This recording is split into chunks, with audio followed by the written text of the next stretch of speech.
Pleasant morning, my dear students. Welcome to the online class, 6th standard Social Science, History, Chapter 8, Important Dynasties of North India. Today we are going to learn about important dynasties of North India, that is Mauryan dynasty and Kanishka dynasty, or we can say Mauryan dynasty especially. Okay, so among them, you can see the famous kings Chandragupta Maurya and Ashoka. They are the famous emperors of this dynasty. And also, we are going to study about Kanishka, the Kanishka from Kushana dynasty. Okay, and apart from that, we have other dynasty, that is Gupta dynasty.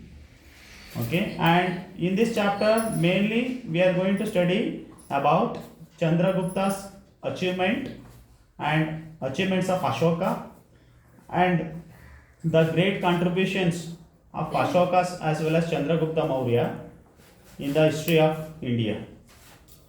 And let us know about their dynasties today, especially Chandragupta Maurya and Ashoka. Okay, so the founder of this Mauryan dynasty was Chandragupta Maurya. Chandragupta Maurya was one of the famous king among the Mauryan dynasty, and he also achieved a lot during his time, and we can understand that first thing, Chandragupta Maurya was an adventurous man, and we can also understand that during his time what happened there actually Vishnugupta of Takshila, or Vishnugupta had another two names, Chanakya and Kautilya. So he was the man who really helped to Chandragupta Maurya to come up with a lot of intelligence and to face Nanda king. Okay, so Nanda king was ruling, so he wanted to face Nanda king and in order to secure his power. So what he did, actually this Chanakya or Kautilya, so he is the man was actually now working under the Nanda dynasty, and when Nanda Dhanananda the king really actually he teased him. Once upon a time he was teased, and now he was thrown out of the court. So that time this Vishnugupta or Chanakya got angry against Dhanananda, and he came out of the kingdom, and he made good relationship with the Chandragupta Maurya, and even really he has supported to Chandragupta Maurya, and finally Dhanananda was defeated, and Chandragupta Maurya found himself as one of the independent kingdom, or he became the emperor of Mauryan dynasty. Okay, and he made Patna, or we can say that Pataliputra became his capital when he came to the throne. So it is there in present now Bihar, Patna. And he also organized a large army in order to move towards northwestern part, and where he wanted to face there the great Alexander. Alexander the Great, he was the king of Macedonia. But now they were taken care by his one of his representatives, Seleucus. So there Chandragupta Maurya wanted to face Seleucus Seleucus. So where of course he fought against Seleucus and captured some of the important places from Seleucus, who was who was a representative of Alexander the Great. So after being defeated by Chandragupta Maurya, he entered an agreement with Chandragupta Maurya. Apart from giving away some western part, especially northwestern part, Afghanistan, Balochistan and western areas of Sindh, he also got his daughter to be married to Chandragupta Maurya. And in return, Chandragupta Maurya was gifted Seleucus with 500 elephants. Seleucus also sent an ambassador called Megasthenes to the court of Chandragupta Maurya, and Megasthenes has recorded all his experience in the book name called Indica. Okay, so that was one of the achievement, and of course Vishnu, and finally Vishnugupta was made as prime minister of Chandragupta Maurya, and this Vishnugupta also wrote the book name called Arthashastra. So there also he has recorded the achievements of Chandragupta Maurya. Okay, and let us understand about that is the achievement of Chandragupta Maurya, and we can also believe that Chandragupta Maurya accepted Jainism in his last days, and he made after him he made his son Bindusara as the king, and when he came to the throne, Bindusara came to throne. So, and there is a belief that Chandragupta Maurya even moved to South India, in Karnataka, Shravana Belagola, Assam district, and where he took Sallekana Vrata, okay, fasting till his death, and after later on he was passed away. Then his son Bindusara ruled for 25 years. And next, let us understand, after Bindusara, his son Ashoka came to power. Now what we need to understand, Chandragupta Maurya's son is Bindusara, Bindusara's son is Ashoka. So like hereditary kingship started, and where after Bindusara, his son Ashoka came to power.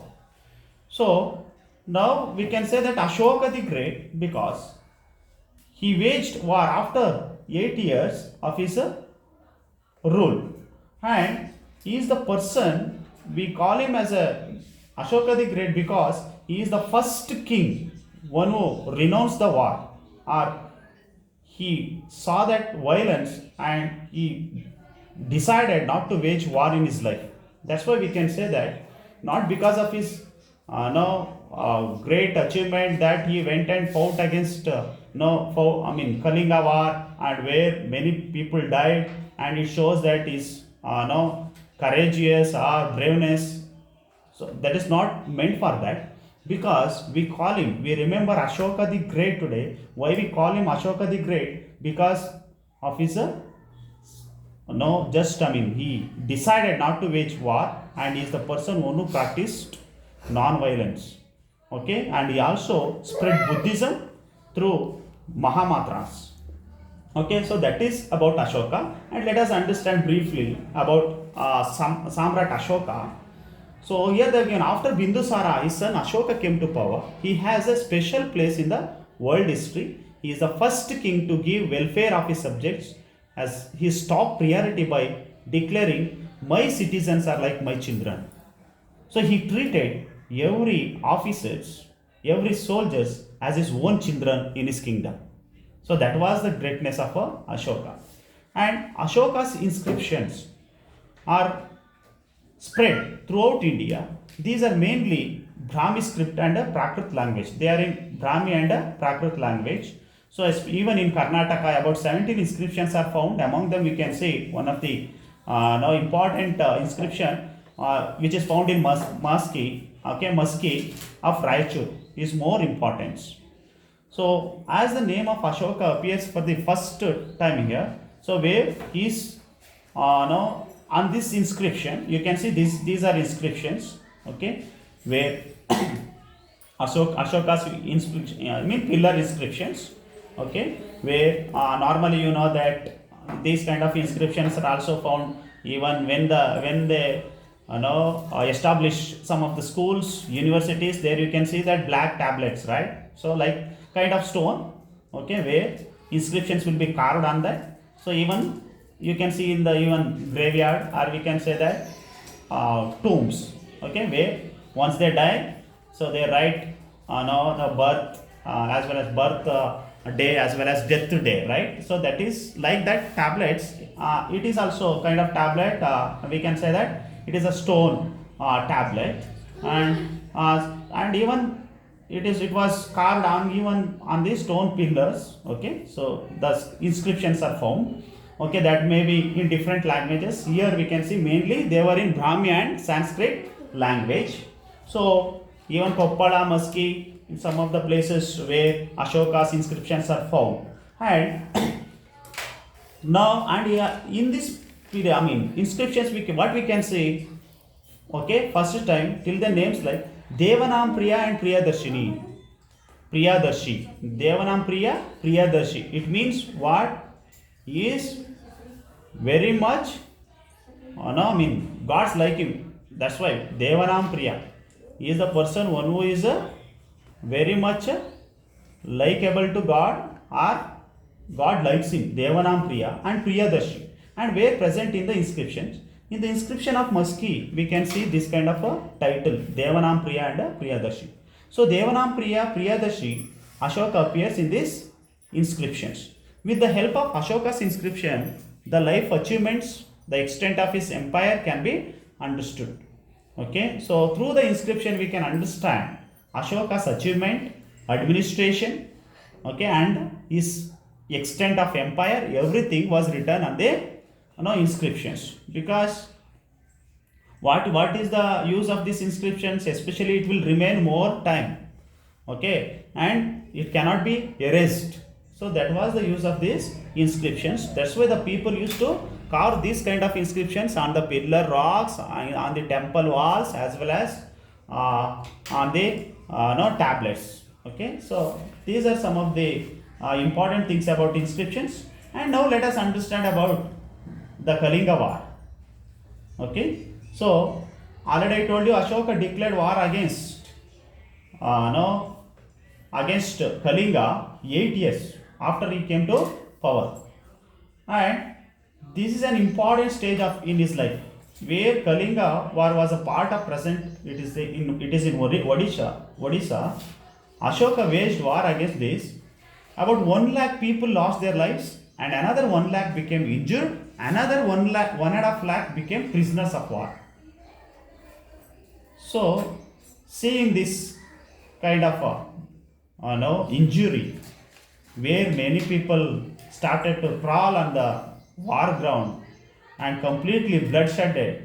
So Ashoka was really disappointed seeing this view, and he decided not to wage war in his life. So actually, we don't know what he has, what made him to change his lifestyle. So seeing this, he was really disappointed, pain and suffering of the people in the warfield, and where it was complete actually it really created blood river, we can say that. So that much pain and injuries took place, that much damage took place in the Kalinga war. And seeing this violence, he decided not to wage war and not to do violence throughout his life. And then he left the warfield and he came out, and then onwards he stopped waging war against any of his enemies. And we can say that yes, because of this, when he practiced non-violence and the Mauryan Empire came to an end, that is also one of the reasons. And there is no another emperor like this in the history. Ashoka chose the path of dharma in the place of war. So that was the essence of the thing, where Ashoka chose path of dharma in the place of war. It means dharma is important, but not the violence, not the war. So he decided this world is not permanent. Okay, this world is only temporary. He is the person who realized very early. And about 180 years ago, a British officer by name called James Prinsep read this inscription of Ashoka also for the first time. So till then nobody was able to read them. About 6 centuries ago, Firoz Shah Tughlaq of Delhi had tried to get it read but was not successful. So it's reading Ashoka's inscriptions is not so easy. Okay, and where one of the British officer named called James Prinsep read the inscription, and Firoz Shah Tughlaq unable to read this. And war situation depicted in base of relief portrait sculpture. It is there in Kanaganahalli. You can see that this is one of the view or vision that was sculptured, okay, in the Kanaganahalli inscription. And next we can see They have given make a list of places in Karnataka where Ashoka inscriptions are found. Okay, and next we can understand spread of religion. So Ashoka, when he practiced non-violence and he also preached Buddhism, he also appointed some of the officers to spread Buddhism in his court, in his kingdom. And he said one should respect parents, elders, and should have compassion, truthfulness, and be generous. He also said one should leave violence, anger, and jealousy. Ashoka, he also organized the third Buddhist conference at Pataliputra. Pataliputra, old name, okay, now it is Patna. So he built Buddha stupas and sent people far off countries to spread Buddhist religion. Even he appointed some of the officers, they are called Dharma Mahamatras, who spread about Buddhism. Okay, about they preach about Buddhism. And also he sent his own children, Mahendra and Sangamitra, to Sri Lanka to spread Buddhism. Okay, so and today we can, and also there is a saying that even Mahadeva from Mysore and one more Rakshita to Banavasi. Okay, so there are another two names were added. Even they were the preacher who spread Buddhism. And if we take administrative system of Mauryans, there already I told you the king was the chief of the administrative system. He kept as the supreme power with himself. A group of ministers helped the king to administration, and there were higher officers called Dharma Mahamatras. So Dharma Mahamatras were appointed to preach good conduct about the Buddhism. Okay, so what they took responsibility to take care of the orphans, widows, okay, and old people in the empire. Okay, so the main responsibility was given to take care of the elder people, old people, widows, orphans. So that was their main duty. Okay, officers' main duty. Okay, and Gramika was administered in the village. And of course, village was the lower level, and okay, where Grama Sabha was there, administration of Grama Sabha was there. Okay, Mauryans also influenced by many dynasties who ruled later. And now let us understand about architecture and sculpture. What is architecture? First we need to understand what is architecture. Architecture is an art of constructing buildings. Sculpture is an art of carving statues and other stone constructions. That is known as architectures. Now here mainly we can understand about architectures and sculpture, that is Ashoka's inscription and Sanchi Stupa is there in Madhya Pradesh. And one more Sarnath pillar. Sarnatha pillar. So Sarnath pillar is also one of our national emblem. Okay, and in the next page we can see Sarnath pillar and Sanchi Stupa. In the next page you can see these are the pictures. Ashoka's monolith pillar. Okay, and one more our national emblem, which we could see even in the coins, even on the rupees notes, okay, Indian currency, where the four lions, lion faces were carved on that, on this pillar at Sarnath. Okay, and this is our national emblem, where only the three faces of lion could be seen. One more face is hidden. It is there, it is not visible, but it has four face of lions, okay, in the emblem. And we can also understand about the Ashoka wheel is also our national emblem. Okay, Ashoka wheel. Okay, and now let us understand about this, about two that is about that has become our national emblem. And of course Sanchi Stupa is there in Madhya Pradesh, and the four-headed lion on top Sarnath pillar is our national symbol. Okay, and what we can understand apart from this, he also appointed one of the he also appointed some of the people to spread Buddhism. That was the greatness of Ashoka. Now let us understand about Kushanas. Little bit about Kushanas. Kushanas were also ruled about 2000 years ago. So the founder of this Kushana dynasty, Kanishka. Okay, Kanishka was the famous ruler, and he also waged battles for long time in order to extend his empire, and especially he extended his empire in Afghanistan to Bihar. Now let us understand little bit about Kanishka, and mainly even Kanishka also is famous for architecture and sculpture. So little bit we are going to study about Kanishka, that is about Kushana's empire. Okay, Kanishka, he also was the follower of Buddhism. That's why the same Kushanas are added in the same lesson. Okay, Kanishka was the follower of Buddhism, and he built many stupas like Ashoka. He also sent Buddhist monks to many countries in order to spread Buddhism. He also conducted one of the fourth international Buddhist conference. Okay, so fourth international conference was held at Kashmir. Okay, and he also started Shaka calendar. That was the achievement.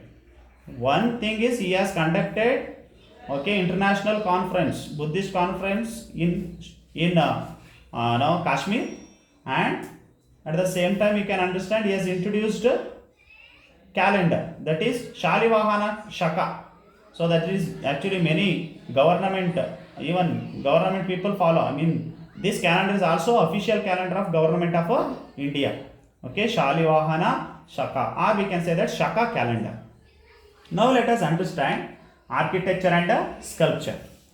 So, okay, Kanishka built many stupas like Ashoka, and one stupa which is built is there in present Peshawar, Purushapura. Okay, and had a 13-story tower, and the tower was 400 feet of height. It was a building wonder. Then he had also built a Kanishkapura. So that was the achievement, fourth achievement. What is the achievements of Kanishka? If you understand, one thing is he has introduced a calendar. Second thing, that is what calendar? Shalivahana Shaka calendar. And second thing is he is the person who held the third Buddhist conference, international conference at Kashmir. And fourth point, we can say, we can understand the great architecture building a tower that was built by him, that is in Purushapura. Okay, about 400 feet of height, and he also built Kanishkapura city. Okay, Kanishkapura, that was the achievement of Kanishka. So that two statues you can see in the picture. One is icon of Buddha, Gandhara style. Okay, so this is the Gandhara style of architecture, and icon of Kanishka, where head is not there. Okay, so that I am going to explain it is here what is it represents. Kanishka was a pattern of arts. He invited artists from different countries. Okay, as a result, new styles of art emerged out of these interactions called Gandhara and Mathura. So during this time, Gandhara and Mathura style of art and architecture got famous. Okay, so then a stone statue of Kanishka has been found in Mathura. The head is missing from the statue, and at the pedestal, Kanishka's name is now erected, or we can say that Kanishka name is now written on that, and many coins belonging to Kushanas have been found here, that is especially in Mathura. And if we take literature, so there were some of the important poets who were existed in the court of Kanishka. They are called Ashwagosha was an important among them. He has written Buddha Charita in Sanskrit. And also we can see Nagarjuna was a great philosopher, Kanishka's court, and Vasumitra, the scholar, as also Vasumitra was a Buddhist scholar, and he was the president of the fourth Buddhist conference, which is held at Kashmir. And also Charaka was said to be as a contemporary doctor of Kanishka. Okay, he was a doctor. It means Charaka was actually mainly Ayurvedic doctor. Okay, you know that he is the father of Ayurvedic. Charaka was the person who has introduced about Ayurvedic medicine. Okay, so that is about the literature, and of course we can understand the great achievements regarding architecture, construction of building, inscriptions, and the great legends Ashoka the Great as well as Chandragupta Maurya in the chapter important dynasties of North India, that is about Chandragupta Maurya, that is Mauryan dynasty and Kushanas, and Gupta dynasty we are going to study in the next class. Thank you.